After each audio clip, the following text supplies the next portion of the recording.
ইসিরে ডং দেখলে বাঁচি না।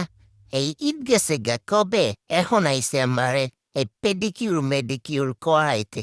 যাতে সব ডং, এই ব্রাশ দিয়ে তো আবার দেখি পানিও বের হয়। এই কি ব্রাশ নিয়ে আসছে এই জাগা। এই পেডিকিউরটা ঈদের আগে করাইলে ঈদে যে আমি ঘুরছি কতগুলা মাইয়া বিলাই ক্রাশ খাইতে দেখা।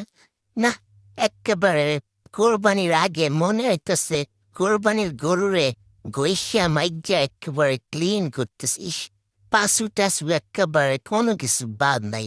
এই এই একটা জিনিস তো চিন্তা করলাম, এই বিয়ের আগে তো এরকম সবাই পেডিকিউর করে ঝকঝকে হয়। আমার কি বিয়া দিবে নাকি? এই কোরবানির আগে বিয়া যদি দেয়, এই যাই হোক দিলে ভালোই হবে। আমি কিন্তু এই জেরিনারে ছাড়া বিয়ে করবো না। এই আম্মা, এই পাঞ্জাবিটা নিয়ে এসো তো। এই পেডিকিউর শেষ হইলেই আমি বের হয়ে যাবো, জেরিনারে দেখাইতে হইব।